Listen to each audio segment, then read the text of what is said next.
ಅವರು ಹಂಗೆ ಹೋದರು, ಬಿ ಜೆ ಪಿ ಅವ್ರು ಹಂಗೆ ಹೋದ್ರು, ಇವ್ರು ಹಿಂಗೆ ಹೋಗ್ತಾರೆ.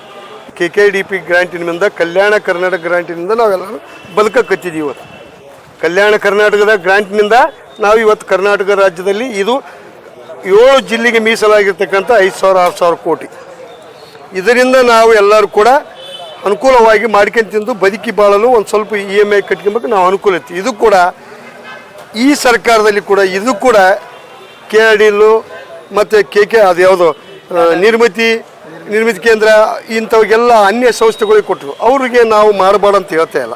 ಅವ್ರಿಗೆ ಕೊಡೋದಾದರೆ ನಮ್ಮ ಜೊತೆಗೆ ಗುತ್ತಿದಾರ ಜೊತೆಗೆ ಅವರು ಪಾರ್ಟಿಸಿಪೇಟ್ ಮಾಡಂತ ಹೇಳ್ತೀವಿ, ಅವ್ರು ಕೂಡ ಟೆಂಡರ್ ಹಾಕಲಿ ಅಂತ ಹೇಳ್ತೀವಿ. ಅದನ್ನೆಲ್ಲ ಬಿಟ್ಟುಕೇಸಿ ಇದರಿಂದ ಜನಪ್ರತಿನಿಧಿಗಳು ತಾವಾಗಿ ಡೈರೆಕ್ಟರಾಗಿ ಹಿಂಗೆ ಹೋಗಲಾರ್ದ ಅವ್ರು ಹಂಗೆ ಹೋದರು, ಬಿ ಜೆ ಪಿ ಅವ್ರು ಹಂಗೆ ಹೋದ್ರು, ಇವ್ರು ಹಿಂಗೆ ಹೋಗ್ತಾರೆ. ಇವ್ರು ಹೆಂಗೆ ಹೋದ್ರೆ ಡೈರೆಕ್ಟ್ ಅವ್ರಿಗೆ ಕೊಟ್ಟು ಅವರಿಂದ ದುಡ್ಡು ವಸೂಲು ಮಾಡೋಂಥ ಕೆಲಸ ಈ ಜನಪ್ರತಿನಿಧಿಗಳು ಮಾಡೋಕತ್ತಾರ. ನಮಗೂ ಭಾಳಷ್ಟು ಕಷ್ಟ ಆಗಿದೆ. ಇನ್ನು ಮೇಲೆ ಈಗ ನಾವೆಲ್ಲ ಬೀದಿಗೆ ಬರೋಂಥ ಪರಿಸ್ಥಿತಿ ಬಂದದ, ಬೀದಿಗೆ ಬರ್ತೀವಿ. ಇವತ್ತು ಇಲ್ಲಿ ಕರೆದಿದ್ವಿ. ನಾನು ಒಬ್ಬ ಕರ್ನಾಟಕ ರಾಜ್ಯ ಜಾಯಿಂಟ್ ಸೆಕ್ರೆಟರಿ ಆಗಿ, ರಾಯಚೂರು ಜಿಲ್ಲಾ ಅಧ್ಯಕ್ಷರಾಗಿ, ಗುತ್ತಿಗೆದಾರ ಸಂಘದ ಜಿಲ್ಲಾ ಅಧ್ಯಕ್ಷರಾಗಿ, ಗುತ್ತಿಗೆದಾರ ಸಂಘದ ಕರ್ನಾಟಕ ರಾಜ್ಯ ಜಾಯಿಂಟ್ ಸೆಕ್ರೆಟರಿ ಆಗಿ ನಾನು ಇಲ್ಲಿಗೆ ಬಂದಿದ್ದೀನಿ.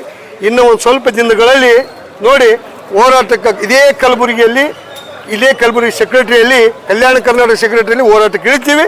ಇಡೀ ಕರ್ನಾಟಕ ರಾಜ್ಯದ ಜಿಲ್ಲಾ ಗುತ್ತಿಗೆದಾರಗಳು ಎಲ್ಲರೂ ನಾವು ಇಲ್ಲಿ ಕಲಿತೀವಿ.